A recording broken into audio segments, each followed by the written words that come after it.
পুলিচৰ লগত বিয়া হয় এনেদৰে টুপুলা দাঙি ঘূৰি ফুৰিবলগীয়া হ'ব বুলি জনাহেঁতেন মই কাজিয়া কৰি হ'লেও বিয়াই নকৰালোহেঁতেন আজি ইয়াত কালি তাত গুজা বিয়া হৈ এতিয়ানো কিনো কাজিয়াখন নকৰাকৈ আছা সেইটো ফেচিলিটিটো তোমাক সদায় দিয়ে আহিছো নহয় বাবা তুমি কিন্তু কি ক'লা মই একো শুনা নাই দেই দেউতা তই ক'ত শুনিবি তই বাপেৰৰ পুতেকহে স্কুল সলনি কৰোঁতে কৰোঁতে প্ৰথমতে ক'ত পঢ়িছিলি মনতেই নপৰে এতিয়া আকৌ গোটেই পাহাৰখন দাঙি ভিতৰলৈ নে এইবাৰ একেলগে 10 বছৰ থাকি দিম হ'ব কাইলৈ জইন কৰিয়েই প্ৰথম কাম হ'ব বাবাৰ স্কুলৰ এডমিশ্যন বুজিছ আজি মাৰক একো নোকোৱাই ভাল আজি তোৰ হিৰোইনজনী খুব ধুনীয়া লাগিছে দেই ধুনীয়া নহ'লে হ'বনে তাইৰ কাৰণে এটা ক্লাছত দুবাৰ ফেইল কৰিছো ঐ লাষ্ট ক্লাছত অলপ কথা পাতি যাম ওচৰতে বহিম দে ঐ এইকেইটা এতিয়াই ক্লাছলৈ আহিবলৈ সময় পাইছে এতিয়াতো কাষতে বহি দিনটোৰ লাষ্ট ক্লাছ সিহঁতৰ ফাৰ্ষ্ট ক্লাছ হয় একদম দেখিবলৈ মন নাযায় বল আমি লাষ্টৰ বেঞ্চত বহো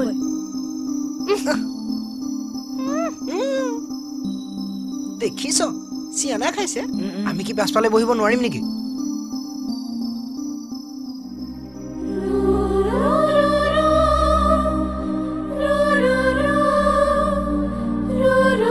এক্সকিউজ মি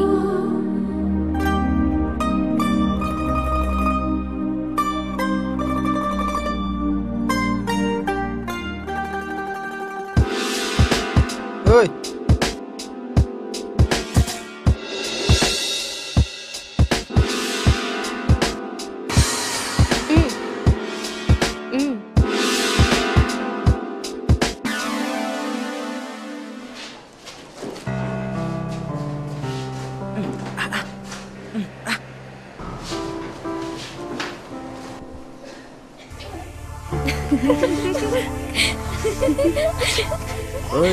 পিন্ধিল নহ'লে আৰু নেদেখিবি আমি কি পঢ়ি আছিলো ক্ৰমহ্ৰাসমান উপযোগিতা বিধি মানে যিমানে যোগান বেছি হয় চাহিদাৰ ওপৰত তাৰ প্ৰভাৱ বেছি পৰে দ্য ল অফ ডিমিনিশ্বিং ইউটিলিটি এই বুঢ়াডাল আহিয়ে এতিয়া চিধা মোক সুধিব চাবি ঐ এইবাৰো মোক কিয় সোধে এই ক্লাছটোত আনবিলাকতকৈ তোৰ এক্সপিৰিয়েঞ্চ 2 বছৰ বেছি এনেকৈ চশমা খুলি নাচাবিচোন ভয় লাগে look the law of diminishing marginal ইউটিলিটিৰ কথা মই যোৱাটো সপ্তাহত ক্লাছত কৈছিলো নহয় কাৰোবাৰ মনত আছেনে থাকিব লাগিব নয়ন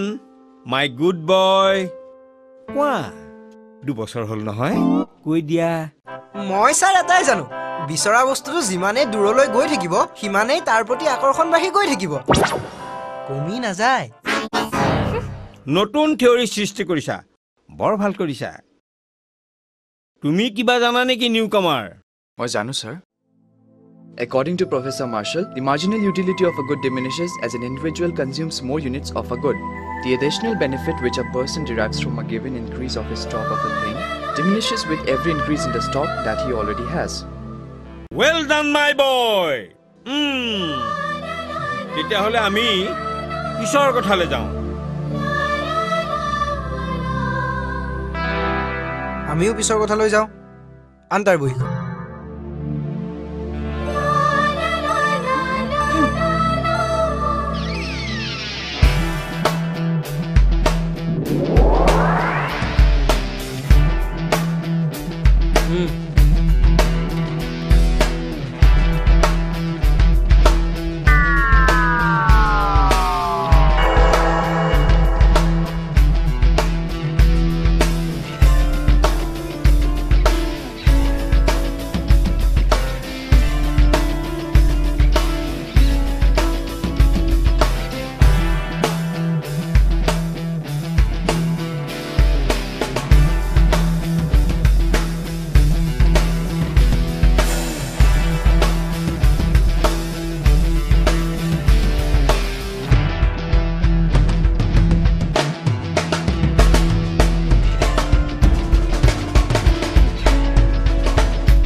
এইবাৰ মই খাটাং ফেল এটা নাম মনত ৰাখিব নোৱাৰিলো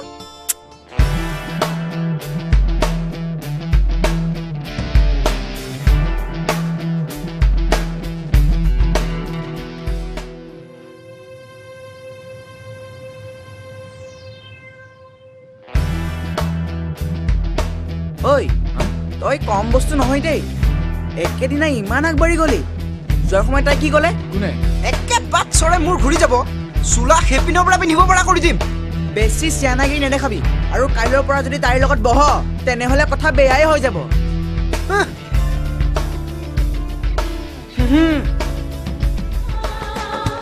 চকুৱে হাহে তোমাৰ কিয় জানা বিচাৰি ফুৰে যেন কি বাতিকনা মই বিচাৰো কিনো তুমি জানো জানা তোমাৰ হিয়াতে জিৰাব দিয়া না মন পিছলে তোমাক দেখিলে কি কৰো এবাৰ কোৱা চকুৱে হাহে তোমাৰ কিয় জানা বিচাৰি ফুৰে যেন কি বাতিকনা মই বিচাৰো কিনো তুমি জানো জানা তোমাৰ হিয়াতে জিৰাব দিয়া না দেৰে নানা দেৰে না দেৰে নানা না দেৰে নানা দেৰে না দেৰে নানা না ঐ তোক কৈ দিলো বুজিছ তাক ভাল শিক্ষা এটা দিব লাগিব নহ'লে সি তোৰ প্ৰেমত গণ্ডগোল লগাব তই চাই থাক এই নয়নে আজি কি চিটুৱেশ্যন কৰে শিক্ষা দি আছো তাক ঐ সি তাইৰ কাষত বহে এদিনতে সি ইমান কথা পাতিলে মইতো সপোনতো তাইৰ লগত সিমান কথা পাতি পোৱা নাই আচলতে সপোনত কথা পাতিলে কষ্ট হয়তো ঐ সি যদি কথা পাতি পাতি কথাটো যদি উল্টা কৰি দিয়ে তই চাই থাক তাক আজি এনেকুৱা জলকীয়া খুৱাম সি নিজে ভাতেই খাব নোৱাৰিব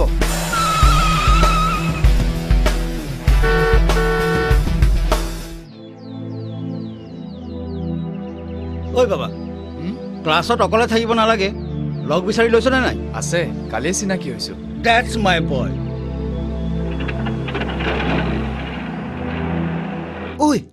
এইটো কি ল'ৰাও তাক কথা কেইটামান কওঁতেই সি পুলিচ লৈ আহিছে ঐ ধৰি নিব নেকি পলা পলা পলা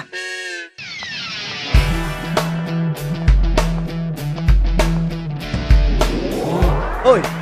তই কি ল'ৰা তোক এটা দাম দিওঁতে তই পুলিচক মাতি লৈ আহিছ ঐ তাইৰ লগত মই 2 বছৰ লাগি আছো ঐ তাইৰ লগত তই যিমান কথা বতৰা পাতিলি তাতে ৰৈ যা নহ'লে মই পুলিচৰ ঠাইত মিলিটাৰী মাতিম খবৰদাৰ হুচিয়াৰ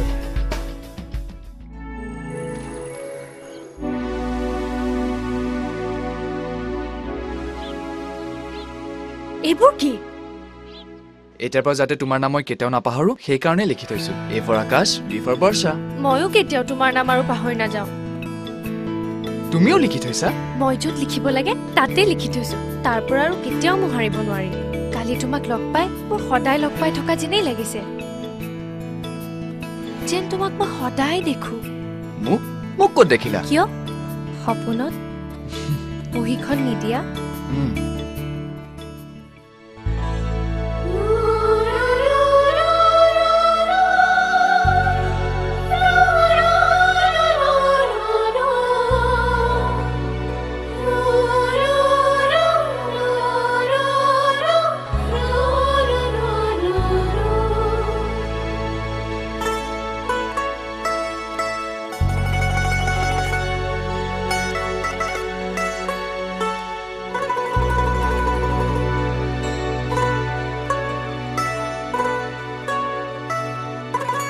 আহিলি তই মুখ হাত ধুই ল মই ভাত বাৰুগৈ